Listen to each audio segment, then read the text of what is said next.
Well, howdy y'all. Welcome back to another episode of Once Upon a Time in Texas.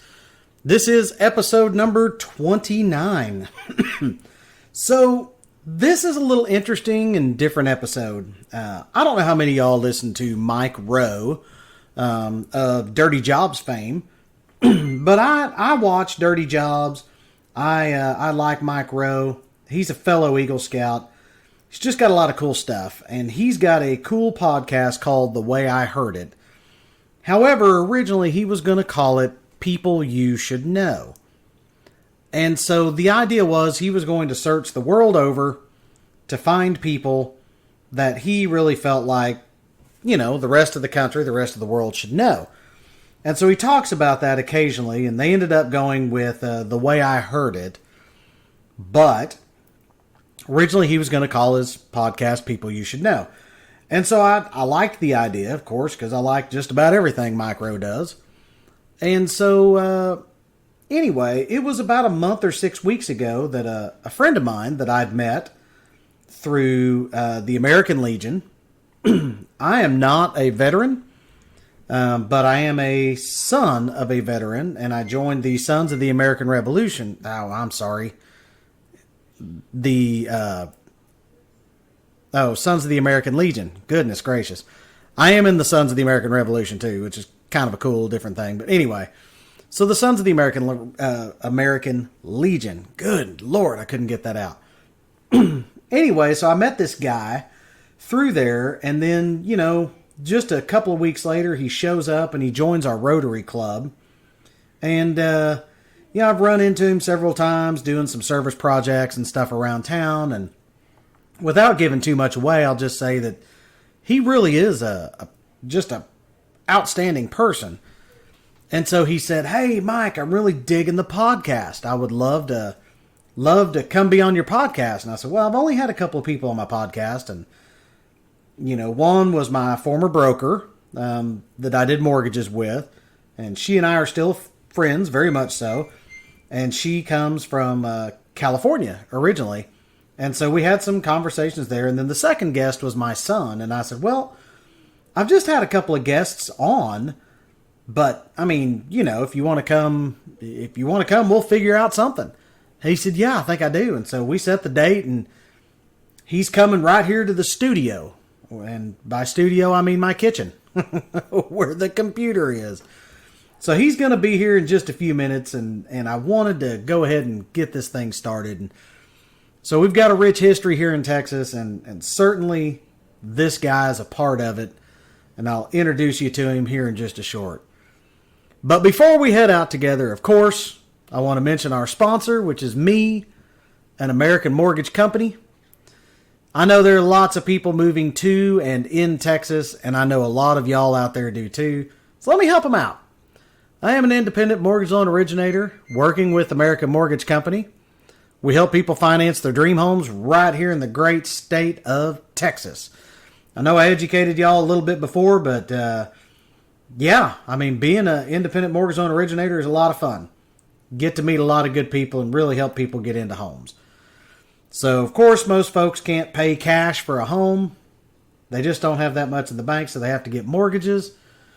And that's not always a fun process. So you know what? If you're going to work with somebody, you might as well work with somebody like me, who's at least a little entertaining and really tries to make that process faster, cheaper, easier, and somewhat entertaining. So if you know people out there, tell them to check me out. Send them over my way to themichaelmitchell.com. That's THE michaelmitchell.com. Like I said, let me help them out. And remember, of course, when you work with me, I sell dreams, not mortgages. So, here pretty soon, Michael's going to be here at Studio 1A in Mitchell Center, Wichita Falls Center. I don't know. Trying to make it sound like Studio 1A at Rockefeller Center. Anyway, he's going to be here in a short, and we're just going to chat some. So, yeah, I'll be right back with Michael. All right, folks. Well, how you doing? Michael Battaglino is here. You said the G is silent. The G correct? is silent because the G is silent. Real G's moving silence like lasagna. I love it. I love it. So, you're a guy. We were just sitting here talking. You've been here for 14 years. 14 years. And so, I hadn't met you before, which is kind of odd for around this area. And so, I kind of know everybody from here to Kingdom Come. And if I don't know them, I know somebody that knows somebody that. And so, you kind of floated into my life, I guess, 3-4 months ago, something like that? Oh, I think it's been almost a year because I Has came it really? to so one of the first Legion meetings that I went to, you came and talked about us sponsoring the Boy Scouts. Yes. Yeah. That was that's one of correct. so that was the first time that I met you. I feel like that was mid 22 or maybe like fall 22. It would, fall 22. Yeah, that was Absolutely. the first. Yeah, yep. And then I didn't see you at Rotary until just a handful of months ago. I joined Rotary. Yeah. Okay. Yeah. So you were kind of this tall, dark, handsome, hunky guy, and I'm sure you thought the same thing about me, no doubt. Much better. You get a much better beard. You got a pretty good beard yourself, though. I couldn't pull that off, though. I could not. You don't think so? I do not. I think you could. You give it a good. I would shot. get one of the reasons. So my beard used to be probably 6 inches longer. Yeah. And the reason it's not is I was doing axle clean and press one day, and I caught my beard, and it pulled me down, and I almost face planted on top of the axle because I pulled it so hard, and I immediately went inside and trimmed my beard down. Axle clean and press being a weightlifting thing. Yeah, strongman thing. Yep. So I was training for a strongman comp. All right. Yep. I hear axle clean and press. I'm thinking.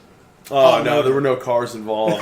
No King Ranch F-350s were damaged. We're good. No. Okay, good. We're good. So the reason I wanted you on this podcast is, number one, you seem like an interesting guy. And, of course, I told you my motivation is micro. The way I heard it, he talked about originally it was going to be people you should know. Mm-hmm. And I thought that's a cool idea. I know a lot of people around here. And anyway, like I said, you just floated in. You're actually the third person that's been on my podcast. My first one, which I told my literally 5s of loyal listeners. There's a few more than that. But tens? Yeah, tens. At least hundreds. tens. Hundreds. At least tens. Yeah. But, I told them, my first podcast where I had somebody on was my broker. She's from California, so we talked about Texan terms and things. And then, of course, the second one, which you mentioned, was my son. He was on, and he had a good time. He wants to do another. But I like the idea of having people on that people should know. And you have just kind of floated out there recently, from what I can tell, that you really have the servant leader's heart, I guess. And so let's just start off. Like, where are you from? How did you land here in the great state of Texas? All right. Yeah. So I am originally from Avon, Connecticut. And, when I left Avon, it was to go to England, to RAF Lakenheath. So I've been from Connecticut to England to Texas, which are very, very different places. Right. Yeah, very different. So I actually just recently visited Connecticut, and I loved growing up there. Beautiful seasons, but it wasn't until I moved to Texas that I really felt like I was home. So the first almost 19 years of my life, I grew up in Avon, Connecticut. 2 phenomenal parents and a brother that I'm still very close with. And it was in 2005 where I'd been out of high school about 6 months, and my dad was like, "So what are you gonna do?" And I'm like, "Well, this construction thing really isn't working out. So how about I join the military?" And he goes, "Yep, but you're not joining the Army," because he was in the Army in Vietnam. All right, my grandfather was in the Navy in World War II, and he wanted me to join the Air Force. So not only could I serve my country, but I could also get my education, and that was something he really wanted. He said, "You need to go to school, but I also think you need to serve your country, and you need a purpose." Done. So I went to the recruiter. I walked in. I'm like, "Yeah, I'm going to join the Air Force."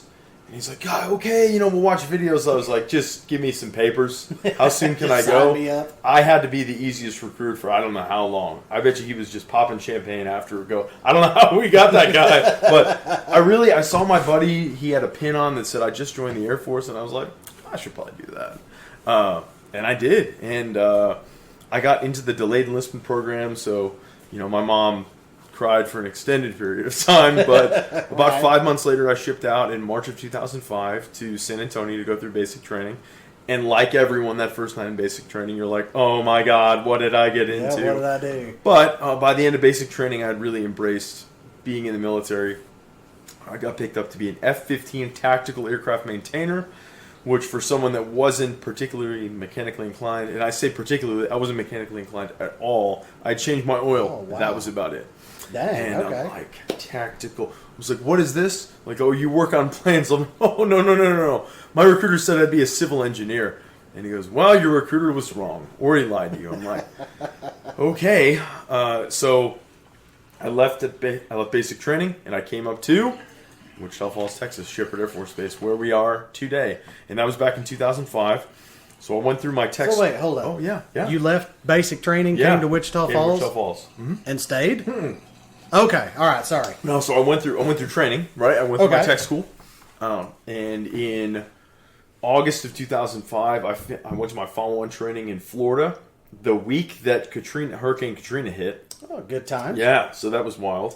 And then once I finished that training, I shipped off to RAF Lakenheath, United Kingdom.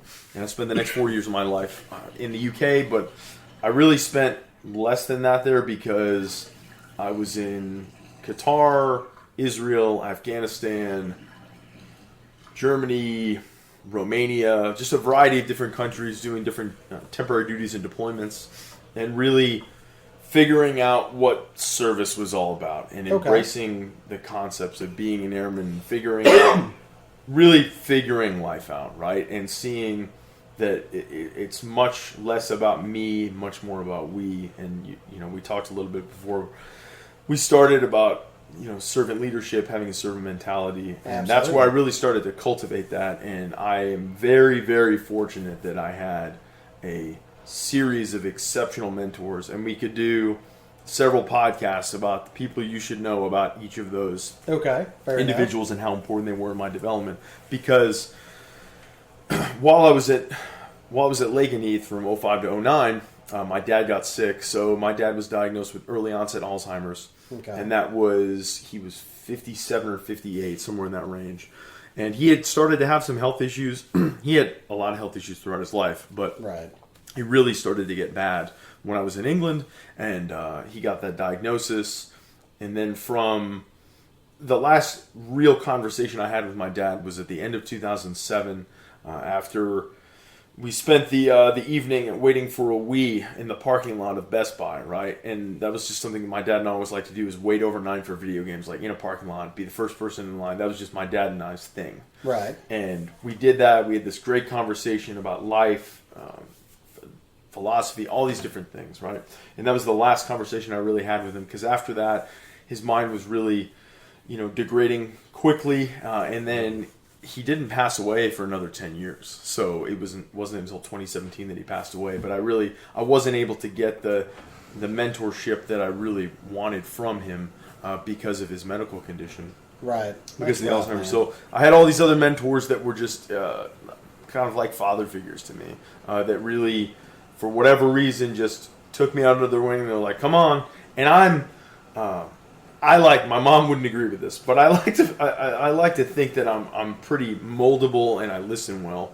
And maybe my wife wouldn't agree with that either. However, mine wouldn't want me either. But the mentors that I had were like, Mike, if you want to be successful, live your values and do this, this, and this. Okay, so I would go do those things, and then I'd come back and like, all right, what do I do next?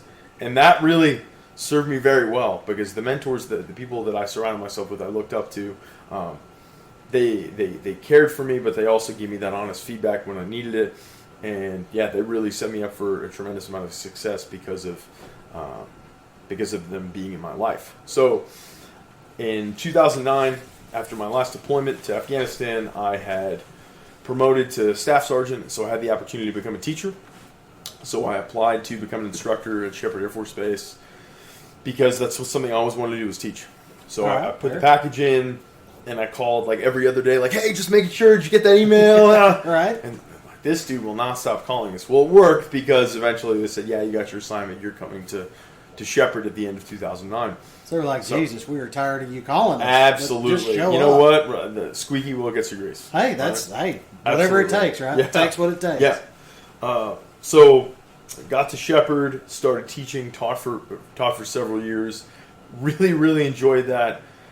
It's tough, because my very first class, I don't know that they're my favorite, but they're very close. But that first class that I had, I still kind of keep in touch with some of those students. Right. Because they've done very, very well in their careers. But they also, I would teach my students, I would pour into them, but they would teach me as much as I would teach them. Sure. Right. So it was really special to be a part of that for the 3 years that I taught on active duty. I taught F-15s, and then as a civil servant, I taught another 3 years of KC-135 crew chiefs. But okay. I taught from 2009 to 2012, and I spent some time my last year on active duty as a unit training manager for the training squadron I was in. And I had this exceptional mentor, another gentleman. His name's Daryl Rude. And I went to his office one day, and I was like, I don't know what I'm going to do, man. He's like, what? Well, I promoted, and I have an opportunity to, move on to another assignment, but I met this girl, and she's not all about moving. I mean, Crystal, my wife now, is from Burke Burnett. And Crystal was like, well, if you're going to go to Korea, it's been nice knowing you, but... And I told Daryl, I said, look, I want to stay with her, but she's not ready to move, and, what do I do? And he goes, well, you can separate from active duty and buy your time back and start civil service. I was like, I have no idea what any of those words mean that you just said. So Daryl helped show me the way of I'd be able to separate from active duty, hang up the uniform, grow a beard, and then still raise my right hand, support and defend the Constitution of the United States, but do it at this time as a civilian airman, right? Right. So I finished active duty one day, and the next day I was a GS on base civil servant, and that is what I've been doing for the past almost 10 years, coming up on 10 years civil service. So I taught for a few years, then I spent some time as a curriculum developer. Then I had this kind of interesting stint as the community support coordinator for the installation. Now the name is a little bit of a misnomer because you would think I would be supporting like the off-base community, right? Absolutely. But it was supporting the base community and working on quality of life issues for airmen and their families. Okay. And that was really, really formative for me to understand what military families go through, what moving every 2 or 3 years does to relationships, to kids, financially, all those different things that happen when a military that is family tough. has to. I mean, we had a lot that came in and out of the Boy Scouts that way, and it's you a make lot. good friends, and you're like, man, these are great volunteers. It's as soon as you get them all trained in, then they're gone, and it's like, man. Yeah. So I spent some time as a community support coordinator. Then I went back to training and education. I oversaw the transition in one of our schoolhouses from towards competency-based training, which is a newer methodology that a lot of our training is going to. So oversaw that implementation. And then just recently was fortunate enough to get promoted, and now I'm over as the Chief of Faculty Development. So our team trains the trainers, and really, really very blessed to be able to have my dream job and get to do exactly what I want to be doing. And in the meantime, the Air Force helped pay for my education. So I finished my master's, then I went back to school. I got my doctorate in education, and I finished that. Oh, that's right. I forgot. You are a doctor. I finished that in 2021, so it was something I always wanted to do, and I told my dad before he died that I was going to do it. So I did it. I finished Stuck that. to it. Wow. Yeah. So yeah, that's kind of what happened on base, and just really, really grateful that I'm able to continue to serve. It kind of stinks sometimes when you get really close with the military members and then they leave, but a lot of us civil service folk were out there for a long time, so you can develop a lot of close relationships. Absolutely, and keep the mission going. So, but there was you mentioned earlier, and I've been here 14 years, and how did I never run into you? Well, I mean, honestly, for the first about 8 years, I did a lot of things on base, right? So I would help with off-base events where they said, hey, we need some volunteers over here at the MPEC. We're doing the Pancake Festival, things like that. Sure, yeah. But that was stuff. Right. That was the extent of I go over here, I help out. You can help out over here at the food bank, the different things that we'd be involved in. But in 2017, I had the opportunity to go through leadership Wichita Falls. So I went through leadership, and that just completely opened up my aperture, and I'm like, wow, there's so much going on here. It's interesting you mentioned that. Yeah. I've actually wanted to do that for years, and it's just never been the right opportunity. I wanted to do it when I worked for the Boy Scouts. Yeah. I was the Boy Scout guy here for a decade, and I really wanted to do it, and pretty much Scout exec said, man, great program, but I just don't know that I can let you go that long. Yeah.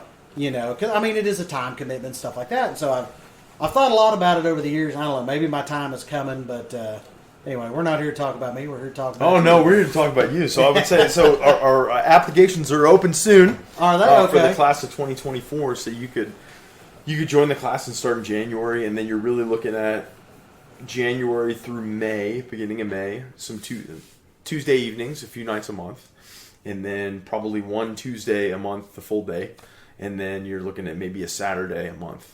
So it is a time commitment, but it's not. If you break it down, if you kind of chunk it up, and you're like, all right, it's manageable, and it's very fulfilling, and the networking that you get from it, and the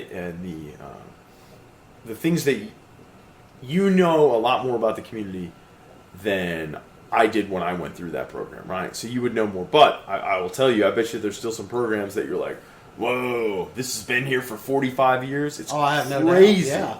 Even like Faith Mission, we heard at Rotary today. Yes. Fantastic mission that they're doing. Incredible. I had no idea they've been around since 1958. No. It was crazy. And the fact that they put so many people up in beds, what was it? Something crazy, like 100 and something thousand meals. Yeah, that was last it year. was something like that. Yeah, Smokes. 6 digits. Yeah. Well, oh no, it's not in here. It's still in my truck. But Yeah. they pretty incredible stuff. We really have an incredible population of people here in Wichita, just North Texas, really. Well, Yes. Texas as a whole, of course. Yeah. But man, I just feel like we're a great community. But so, all right, so you did leadership Wichita Falls, Went through leadership. and so you learned all kinds of good things, above and beyond what you learned in the military, which is obviously mostly great leadership, I would hope. Yeah, absolutely. So, but you learn just as much from the leaders that you enjoy serving under as the leaders that you do not enjoy as much. So yeah. So let me ask you this. Then. Yeah, So yeah. what you're running for city council, place 4, District 4? District 4. Mhm. All right. And so you're running against another friend of mine. And both y'all are just equally spectacular guys. But so what has inspired you to do that? Because that's almost kind of an unwanted job. And what most people say, oh man, do you really want that kind of target on your back? So Sure. what drew you to doing something like that? Yeah, it's kind of a wild time to enter the political arena, right? Sure. Well, I'll give you the sort of the events and how they played out. So I went through leadership in 2017, and then I got more involved with what leadership did. I served as the community support coordinator for those few years from 18 to 21, and just really learned what military families go through and how to support them. Sure. Also civilians, but really, I just learned so much about what it takes to serve, and I found that there are sometimes some disconnects between what happens on base and what happens in Wichita Falls proper. Absolutely. And I would like to deepen that And connection we love as our much as base possible. here. Absolutely, We love our base. Absolutely. We love our military men and women. But here's what I Lots think we of can. support. Oh, I'm sorry. Oh, that's Here's all what right. I think we can do. I think we can find ways, creative ways, at maybe no or minimal cost to just be more welcoming to those new families as they come in. Absolutely. To let them know I that, agree. hey, here are all the things you could have been involved. You can be involved in while you're here. So yes, you might be here for just 2 to 4 years, but when you're here, you're family, right? Absolutely. What is that? Is that who says when you're here? Is that Olive Garden? I feel like I it's think Olive, so. I think feel it like is. it's It's one of those Olive Italian Garden. figure I think it's Olive Garden. When you're here, you're family. But That's a really, good one. right? So they come here and you kind of get this welcome letter or whatever it is, gift basket, I don't know. But it lists all these things out and you go, this is everything you can do in Wichita Falls. Because when you really break it down, there is a ton to do here. And I'm sure you either roll your eyes or you go, oh, come on. When people go, there's nothing to do here. There is so much to do here. Oh, well, I will say there's a lot more than when I was a kid. We moved to Henrietta in 1990, 91, somewhere in there. And I mean, from then until now, man, we got a ton more stuff to do. It's exciting. Yeah, I've only run into a very few people. One guy just hated Texas from the get-go. Yeah. He never wanted to be placed in Texas, and then he got stationed here, and he just complained about it the whole time he was in the Scouts, and he couldn't get out here fast enough. And he's still a friend of mine on Facebook. I still talk to him. He was a military member, but hey, he wasn't from here, and he just thought, really Texas is just too big for its britches. But one of the best compliments he ever paid was, you know what? I've never met a nicer bunch of people than here. Yeah. And Absolutely. I was like, wow, okay, cool. Like, that's, so you're going to stay? And he's like, hell no, I'm going to Colorado. And I'm like, whatever. But, so All right, so city council. What? Yeah. So let's go to that. Yep. What grabbed you about that though? I'll tell you exactly what happened. So, all right. Finished my term as the community support coordinator, and then I met with one of my mentors that's a former city council member. All right. And I kind of broke down my career and what I had done. And he's like, Mike, in terms of development on base, you're doing the right things. You just sometimes jobs need to open, right? But there are no opportunities right now.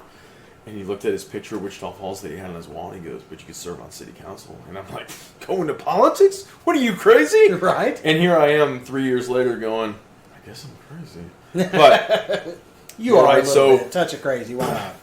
So he said that, and he goes, "Well, you know the mayor. Visit with the mayor and ask him his perspective on serving on council, because he served on Mayor Santillana served on council, and then he became the mayor." Sure. Well, the reason that I got to know the mayor is because I coached his son a little bit in powerlifting. Now, okay. I'll give him a hard time because he hasn't been lifting in a while, and every time I see him, I'm like, where did your gains go? The ones that because right. he was strong, and I'm like. And once I got, we could talk forever about strength sports, but once I got under a barbell, I was like, this is what I want forever.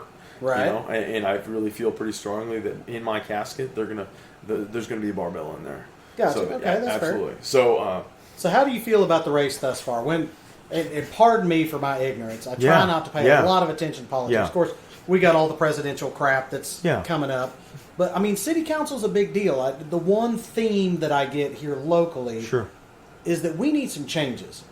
And I think, and again, not getting political on it, but we need some changes. And, how do you feel like the race is going so far? Do you feel like people are actively engaged? Are they interested?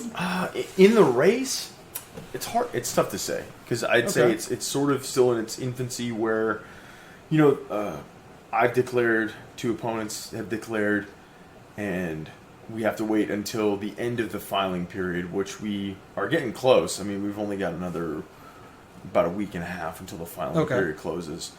And then I wouldn't anticipate anyone else throw their hat in the ring, but it could happen. So after that, there'll be some opportunities where we go in front of different organizations and we all get to talk about our perspective on things. And I will just tell you that from what I know, the three of us just have very different experiences and perspectives. I've worked with, you talked about Sam. I went through Leadership Wichita Falls with Sam in 2017. Right. So I've gotten to know Sam, and Sam's a good man. And I don't know Kevin Hunter. I know that he's run for things before, but I don't know him. So I look forward to us all getting the same question and then being able to share our perspective on what those things are. But my experience has been different, right? So I came up in the military environment, and I've been out here for 14 years learning how airmen feel about Wichita Falls sometimes. I get that perspective. And then I've also been fortunate enough to serve on different committees and boards throughout the city. So serving on Leadership Wichita Falls, Lake Wichita Revitalization Committee, Parks and Recreation Board, now the American Legion, Post 169 Executive Committee. Shout out to Post 169. Post 169. Thomas Fowler. Fowler Post. Which are great. We'll do a little segue right there. So it was, about a year and a half ago. Yeah. We were looking for a new home for our female Boy Scout troop. And we had met Chuck and Michael Kurtz out at Harley Davidson. I'd taken my kids out to sell blue and gold sausage.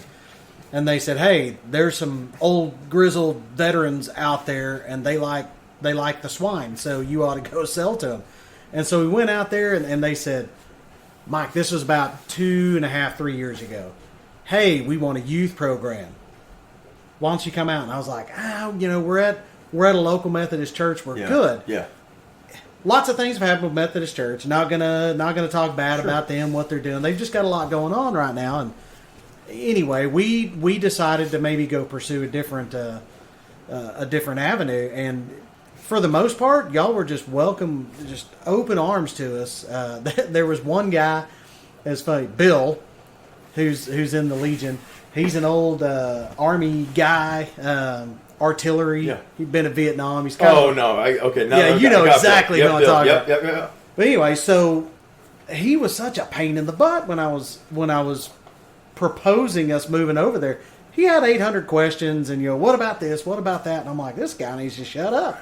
and so I was like, man, he's kind of ruining my deal here. Turns out he's very involved with Northwest Texas Field and Stream, and my kids go shoot out there. And so, for as big a pain in the butt Bill was in the beginning, he's really turned out to be a pretty good friend. He's awesome. Yeah, he just, I mean, people. Of all things, he throws an AR-15 at me at the last meeting and says, "Here, your daughter needs to shoot this in the next competition." Wow. And I was like, man, I mean, do I need to rent it from you? He goes, just don't lose it. Like, I want it back. Like, you just don't normally go throwing guns and rifles around to people, but he did. He's like, hey, it's here in the back of the truck. Here, take it. And, I mean, it's probably an expensive gun. Sure, and, that's cool. Yeah. But, oh, man, the Legion has just been great. So anyway, you are involved in a great organization there. I was never a veteran, but I will tell you, I've been welcomed in out there like I was. And I make it, I make it very clear that I'm not a veteran. I don't understand some of the stuff that y'all have been through or seen, especially overseas. I don't even pretend to know that, but I do know service. Yeah. And I'll tell you what, man, that Legion there is just amazing. Absolutely amazing. And so, talk to me about Rotary and Kiwanis then. Well, let me back up a little bit and answer, because you asked me a couple questions I still haven't answered. All right, sorry. So the council thing I got interested in because the mayor told me we're launching this Wichita Falls Citizens Academy. Different than the Citizens Police Academy, but the Citizens Academy. Which I'm signed up for next year. I just got on the list.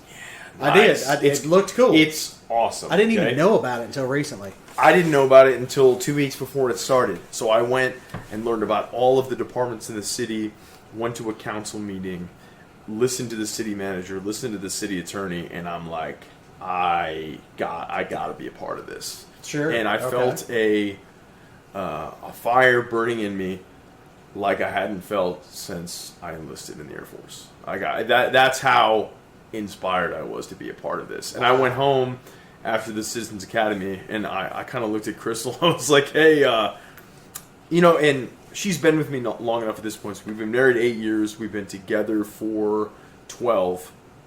And she's like, you're really going to do this? I'm like, yeah. Like, when the time comes, when opportunity comes knocking, like, I'm going for it.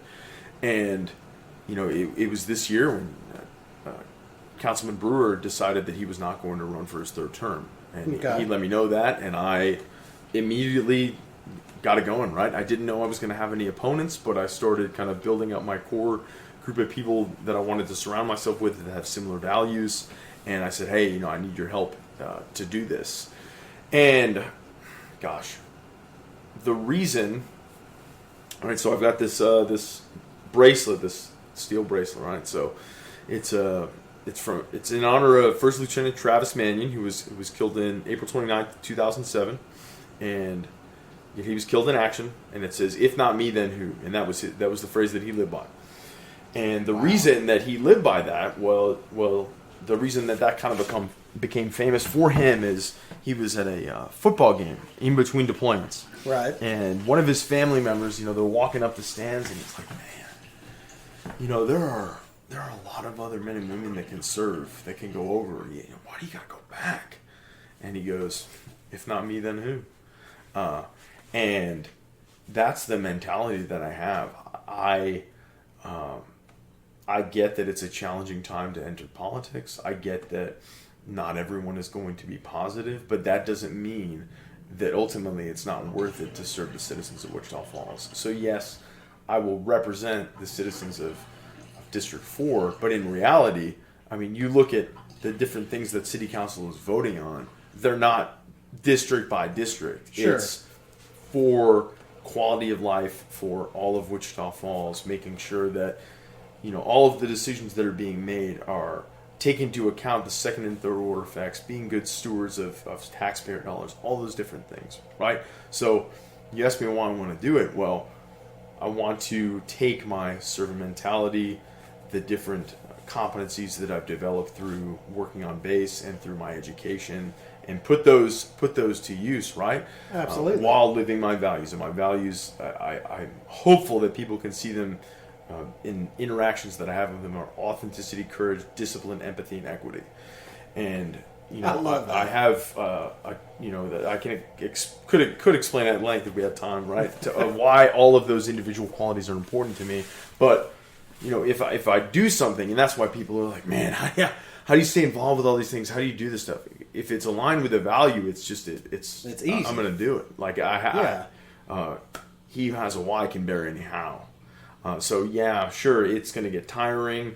I mean, there are times where I'm like, gosh, can I do this? And I think it's natural when you push yourself really hard to question yourself, like, can I really pull this off? Well, I have a history of putting myself in tough situations and following through and being committed, whether it be the education or things like strongman that I've been involved in for over 10 years. Or this year we my friends and I, so 3 of us, so 4 of us total, but 3 of my friends, we all went out to White Sands Missile Range in New Mexico, and we rucked the Baton Death March.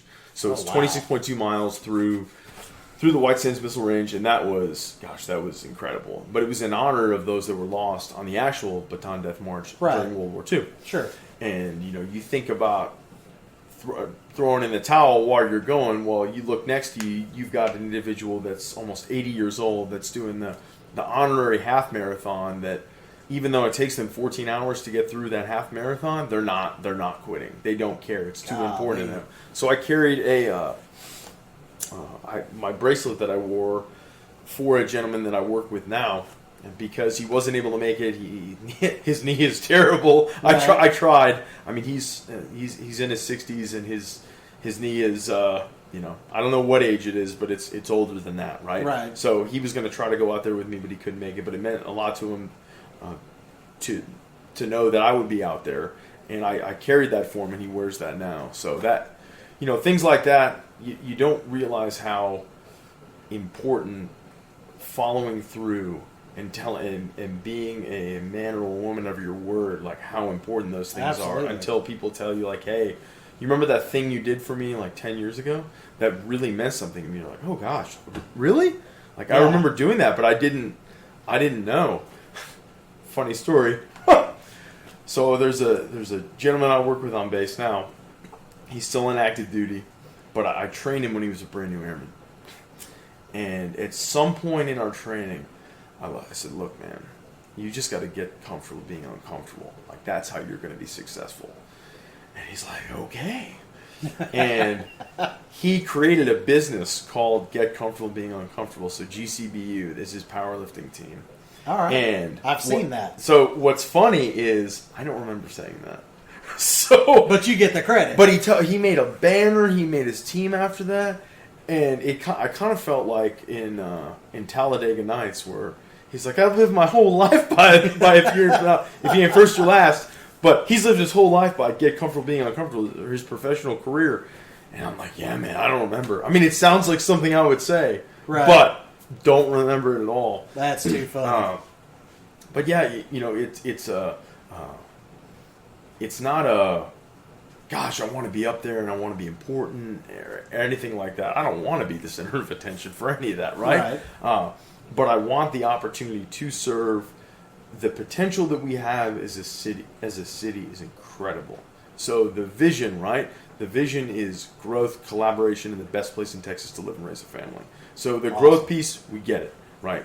We all want to grow. We've been stuck at between 100 and 104,000 for a long time. Yeah, 50, 60 years. And I'm not talking about a double of Wichita Falls. I'm talking about individuals that graduate from Midwestern State University under tech that have good, high-quality paying jobs that they can go to once they graduate. And they don't leave to the, what do you call it, the DFW area? The Metro Mass. Metro Mass, right? Yeah, so, absolutely.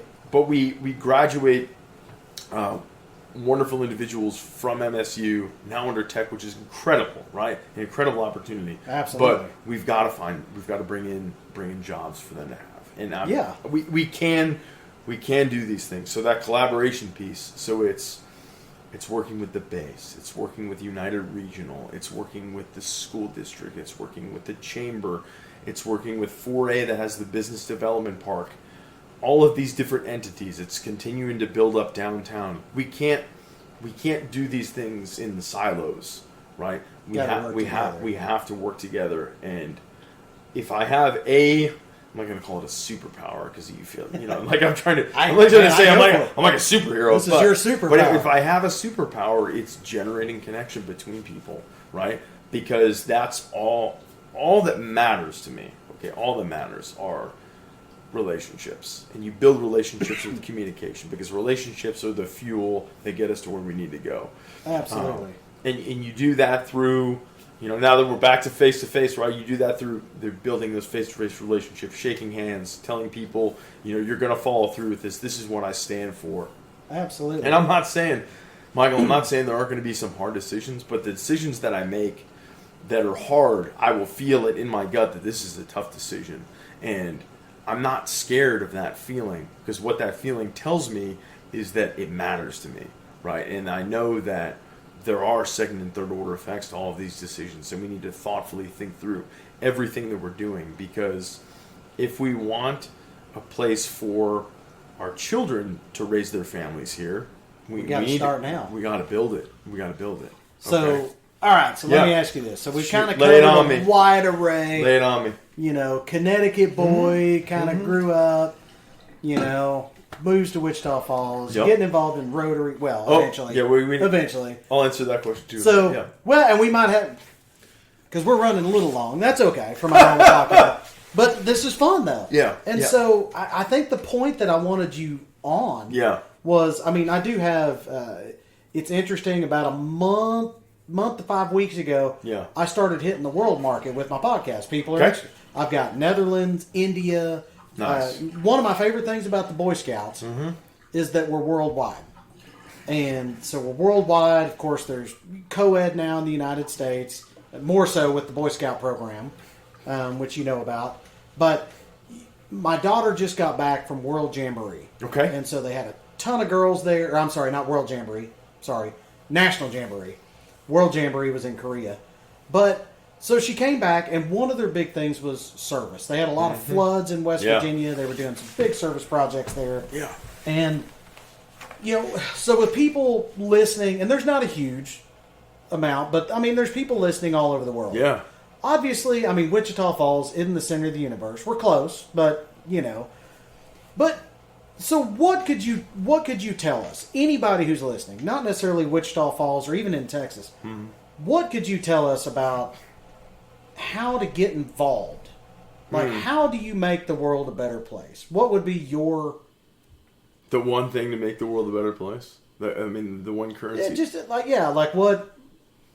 If somebody's interested, if they're sitting at home right now listening to this podcast going, you know what, by God, we need to do something, what would you tell them to go do? Because not everybody has leadership Wichita Falls or whatever. Golly. So I don't know why the first thing that comes to mind is the one thing that's free is kindness, right? So for whatever reason, you in particular, right? So you have an aura, a vibe that people want to gravitate towards you. So find that individual, okay, that you gravitate towards, and you don't necessarily, but we've evolved, right? So this evolutionary instinct that we have, that we're drawn closer to certain people.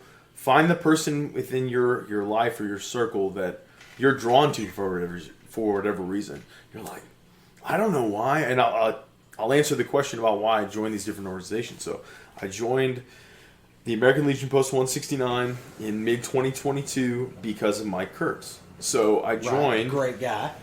I met Shout Mike. out to Michael Kurtz, by the way. Mike's awesome. Amazing dude. So and his wife's they're both pretty cool too. They're fantastic. So Mike would bring Elijah the Comfort Dog when I would facilitate suicide intervention classes. So a course that I still continue to facilitate is applied suicide intervention skills training.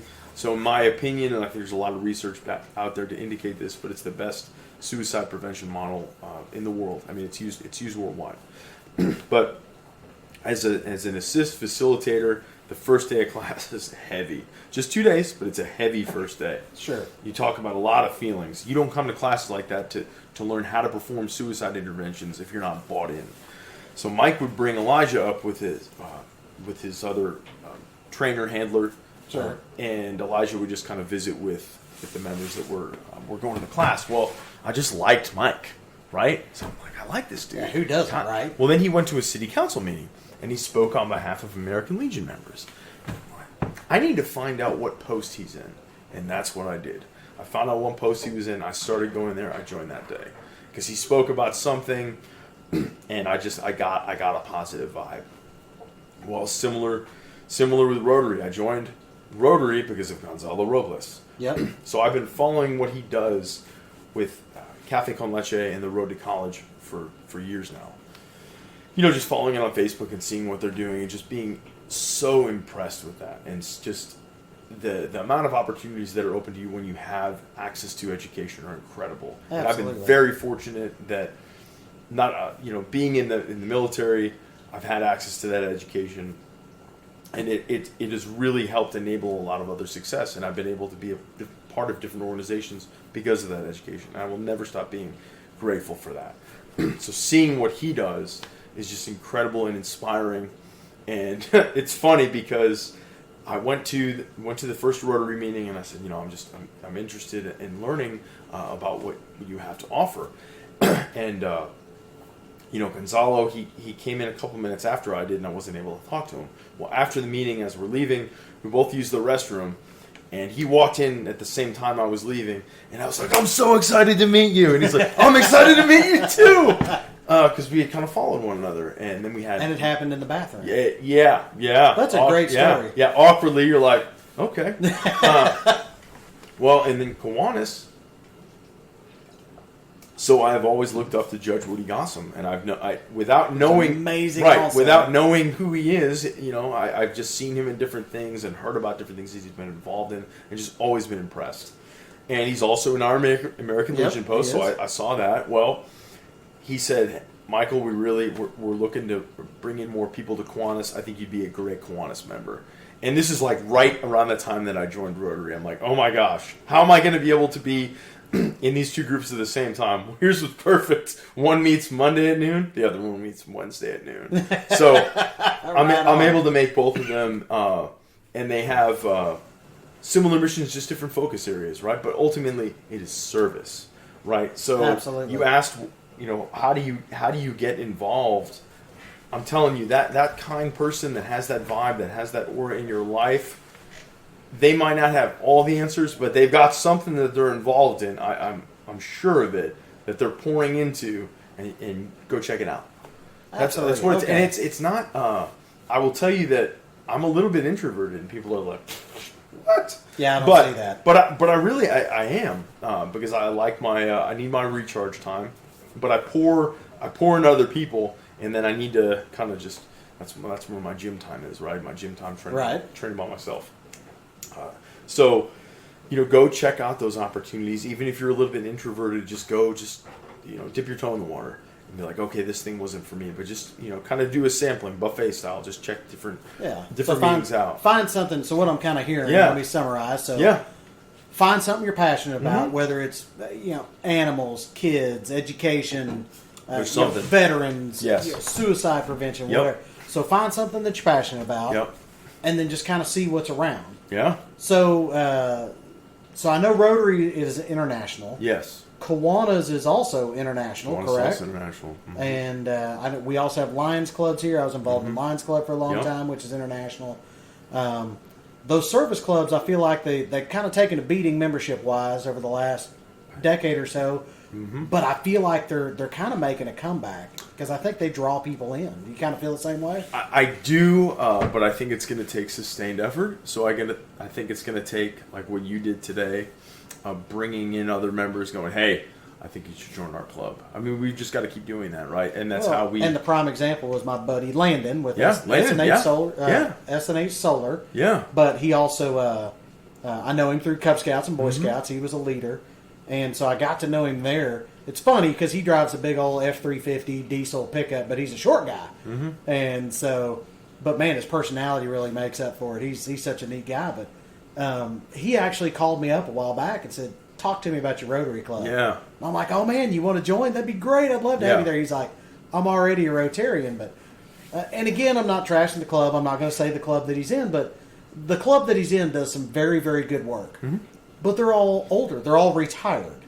And so he's like the youngest guy by far. And So now I guess he's kind of considering switching to our club because we've got a little younger, crowd, and he just kind of wants to be around some of his people. But so not trying to steal him away, but it was just something he was kind of thinking about. Plus, he lives here in town, and where he does Rotary, he's 20 miles away, and a little difficult for him and the family. But so all right, for those of y'all that can hear that in the background, that's my dishwasher. I love my kids.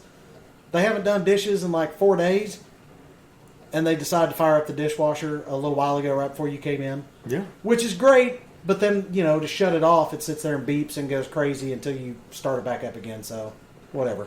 But I'm going to reframe it slightly on you. I am just grateful to hear that they did the dishes. You know what? You're right. Look, I even got them to wash the ones over there that we used for that is really impressive. And I dig I dig the studio that we're in. I really do. This is a really cool setup. Yeah, this is Studio 1A. Yeah, this is awesome. In Wichita Falls, Rockefeller Center. We have so many cool homes in Wichita Falls. We do. And I know you know a lot of people in Wichita Falls, but just a variety of older homes, newer homes that you just go in there and you're like, wow, this is just, and they're so different. They are, right? Yeah. You're like, this one's the same. 110 years old, and we've been here a decade last month. Yeah. So, we kind of got to wrap it up a little bit. We've run way longer. How long did we go for? We're at 51 minutes right now, but normally we're about a half hour. But you know what? I hope people enjoy this. I hate to kind of cut you off there. I feel like you and I could probably sit and talk for hours. Absolutely. Definitely going to have you on this again. Kind of see how things go. Maybe get some perspectives on some other things. So first off, thank you for coming. I know it's a late evening for you. I know you've been working all day, but taking time out of your obviously busy day for little old me and my podcast, that's amazing. And a fellow Rotarian, love it. And so service. So and what was the saying? If not me, then who? If not me, then who? If not me, then who? I love that. And so and I like that. And so that you've kind of taken that to heart, and if you don't run for city council, who's going to run for city council? If you're not going to do American Legion or Rotary or Kiwanis, who's going to do it? Because eventually we're not going to have anybody doing it if we don't step up. So I love that. Well, we're going to wrap it up unless you've got some other words of wisdom that'll inspire the masses. Gosh, I don't know that this will inspire the masses, but I'll say that this is not just a little old you and little old podcast. Like any opportunity to connect with another positive individual that has a servant leader mentality, that pours into other people, that gives them of themselves. I mean, that's how we increase, we make things better, right? Yeah. And the effects of that positivity and that connection, don't discount what that does, right? I mean, you never know.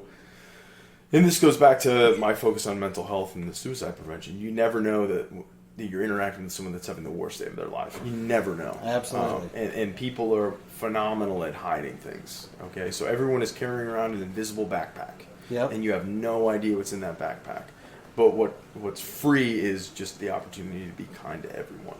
I mean, we don't have control over different things that happen to us, but we always have the opportunity to react in a positive way. So put more kindness and optimism out into the world, and the world will be a better place. I'm confident of that. I'm not saying that everything will be perfect, but I'm saying it will be a heck of a lot better than putting more negativity out there. So couldn't agree more. Yeah.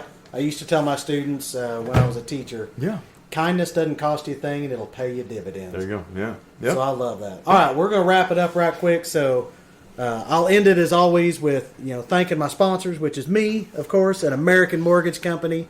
If you know anybody moving to or in Texas, tell them to give me a shout, and I might even give them Michael Battaglino's phone number so they can call and see what a cool guy he is. I'm sure he would love to chat with anybody looking to move here. Let's do it. So, so that's it. That's podcast number 29. Nice. With Dr. Michael Battaglino.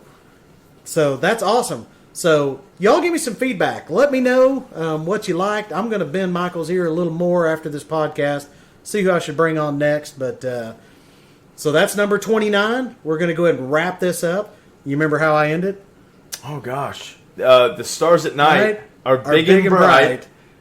deep in the heart of Texas. That's right. Okay. Y'all have a great week. Thank you, Michael. All right.